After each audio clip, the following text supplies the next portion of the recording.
જય શ્રી કૃષ્ણ. રાધે રાધે. મારી યુટ્યુબ ચેનલમાં તમારું હાર્દિક સ્વાગત છે.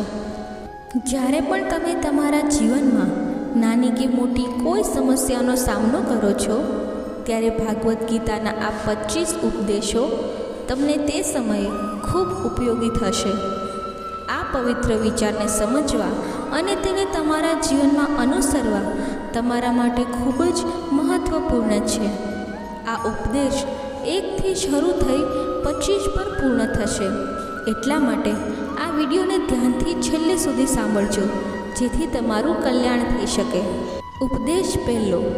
દેહિનો સ્મિયથા દેહે કૌમારમ યૌવનમ જરા તથા દેહાંતર પ્રાપ્તિ ધીરસ્ત્ર ન મુહ્યતિ.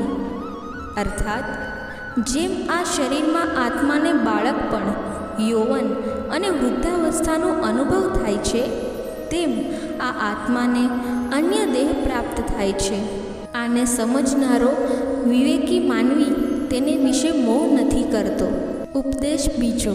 કર્મણ્યેવાધિકારસ્તે મા ફલેષુ કદાચન મા કર્મ ફલેતુ ભૂર્માત્તે સર્વકર્મણિ. અર્થાત તારો અધિકાર માત્ર કર્તવ્ય પર છે, તેના ફળ પર નથી. તું કર્મફળનો હેતુ ન બન અને અકર્મણ્યતા તરફ તારો ઝાંખો ન થાય.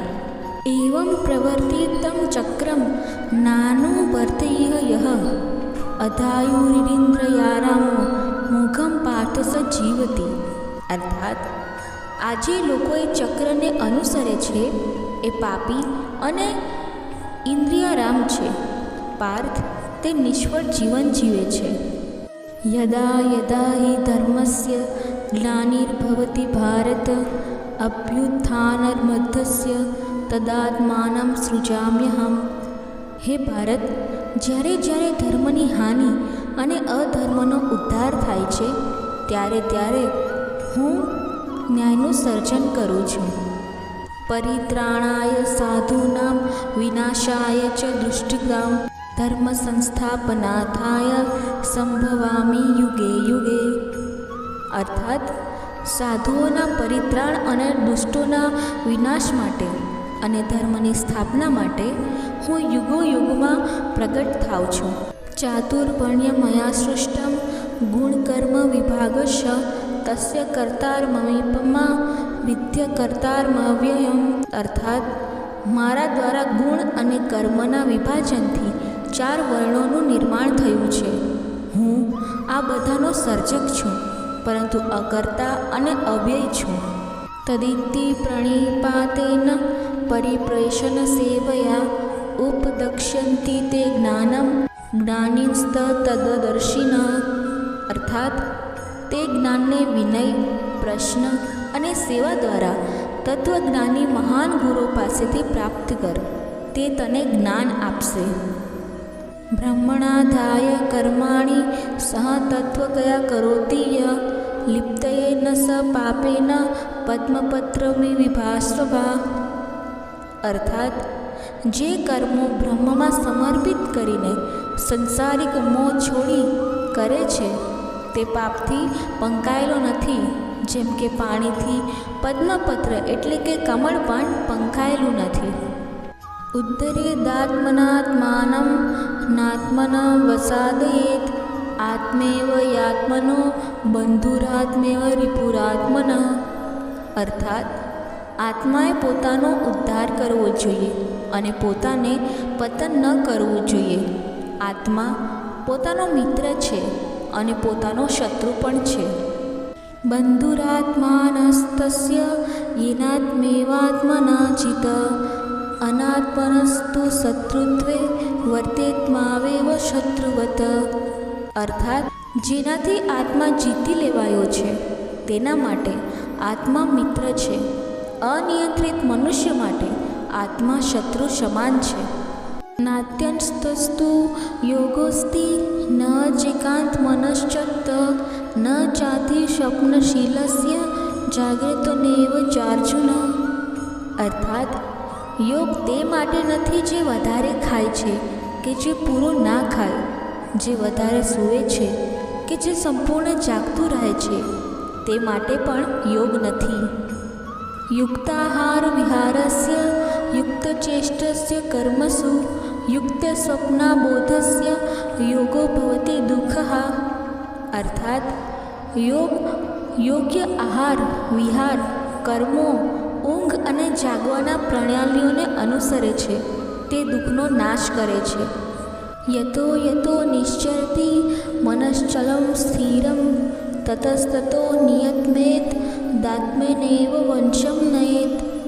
અર્થાત જ્યાં ક્યાંથી આ ચંચળ અને અસ્થિર મન ભટકે છે ત્યાંથી તેને સંયમ કરીને પોતાનામાં વશ કરવું જોઈએ. અંતકાલે ચ મામેવ સ્મરમુક્તવામ કલેવરમ યહ પ્રયાતિ સ મદ્વામમ યાતિ નાસ્તયત સંશય. અર્થાત જે મનુષ્ય અંતકાળે શ્રી કૃષ્ણનું સ્મરણ કરીને શરીર ત્યાગે છે તે મારા સ્વરૂપને પામે છે, આમાં કોઈ શંકા નથી. તસ્માત્ સર્વેષુ કાલેષુ મામનુસ્મર યુદ્ધ ચ મય્યર્પિતનો બુદ્ધિમાં મેવશ્ય શસ્યમ. અર્થાત અત્યારથી બધા કાળમાં શ્રી કૃષ્ણને સ્મરણ કર અને યુદ્ધ કર. મારો શ્રી કૃષ્ણ માટે મન અને બુદ્ધિ અર્પણ કરનાર શ્રી કૃષ્ણને પામે છે, આમાં કોઈ શંકાને સ્થાન નથી. અનન્યાશ્ચિંતયન્તો માં યે જનાઃ પર્યુપાસતે તેષાં નિત્યાભયુક્તાનાં યોગક્ષેમ વિહામ્યહમ. અર્થાત જે લોકો અનન્ય ભાવથી શ્રી કૃષ્ણની ઉપાસના કરે છે અને શ્રી કૃષ્ણ ચિંતવે છે તેઓનું યોગ અને ક્ષેમ શ્રી કૃષ્ણ જ સંભાળે છે. યદ કરોષિ યદ નાશી યદ જુહોષિ તદાસી યદ પયસ્યસી કૌંતેય તત્ કુરુષ મદર્પણમ. અર્થાત હે કૌંતે, તું જે કરવાનું, ખાતું, હોમ કરવાનું, દાન અને તપસ્યા કરવાનું છે તે બધું શ્રી કૃષ્ણ માટે અર્પણ કર. સમોહમ સર્વભૂતેષુ ન મે દેશોऽસ્તિ ન પ્રિયઃ યે ભજન્તિ તુ મા ભક્તયા મયિ તે તેષુ ચાપ્યહમ.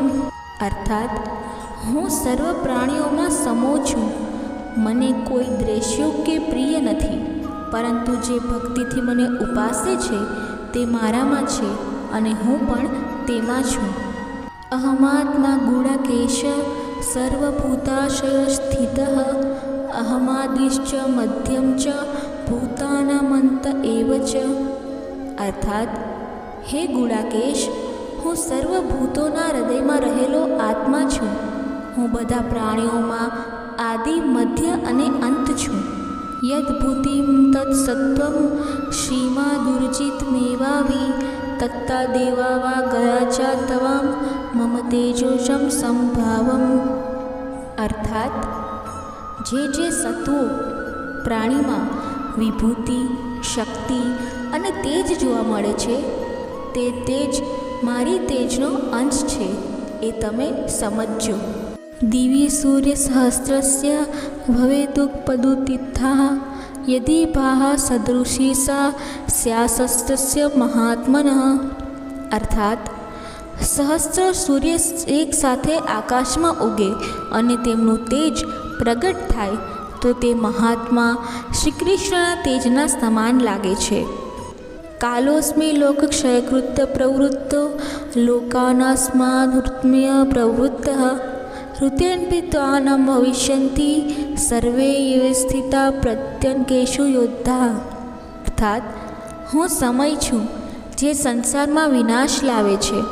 મેં બધાને સમાપ્ત કરવા માટે પ્રવૃત્તિ લીધી છે. તારા વિના પણ તમામ સામેના યોદ્ધાઓ નાશ પામશે. અદેષ્ટા સર્વભૂતાનાં મૈત્રકરુણ એવ ચ નિર્મમો નિરહકારં સમદુઃખસુખક્ષમી સંતુષ્ટઃ સતતં યોગી યાતાતં દૃઢનિશ્ચયઃ મયર્પિતનો બુદ્ધિયો મદ્ભક્ત સહ મે પ્રિયઃ. અર્થાત જે સર્વ પ્રાણીઓનો અદ્રેશ્ય મિત્ર અને દયાળુ છે, જે મમતા અને અહંકાર રહિત છે, જે સુખ દુઃખમાં સમ છે, ક્ષમાશીલ છે, યોગી છે, સતત સંતોષિત છે, દૃઢ નિશ્ચય છે, જેમના મન અને બુદ્ધિ મારીમાં સમર્પિત છે તે ભક્ત મારો પ્રિય છે. પુરુષ પ્રકૃતિસ્થો હિ ભુક્તે પ્રકૃતિ જાનગુણાન કારમ ગુણસ્ય સદસદોષી ન જન્મસુ. અર્થાત પુરુષ પ્રકૃતિમાં સ્થિત રહીને પ્રકૃતિજન્ય ગુણોને ભોગવે છે. ગુણ સંગનો કારણે આ શુભ અશુભ યોનિમાં જન્મ લે છે. શ્રી કૃષ્ણ આ શ્લોકમાં પુરુષ અને પ્રકૃતિનો સંબંધ સમજાવે છે. પુરુષ પ્રકૃતિના ગુણોને ભોગવે છે અને તે ગુણ સંગના કારણે જન્મ મરણના ચક્રમાં ફસાઈ જાય છે. અંતિમ ઉપદેશ સત્વમ રજ. મિત્રો, જો તમને અમારો વિડીયો પસંદ આવ્યો હોય તો વિડીયોને લાઈક કરી ચેનલને સબસ્ક્રાઈબ જરૂરથી કરજો. ધન્યવાદ. જય શ્રી કૃષ્ણ. રાધે રાધે.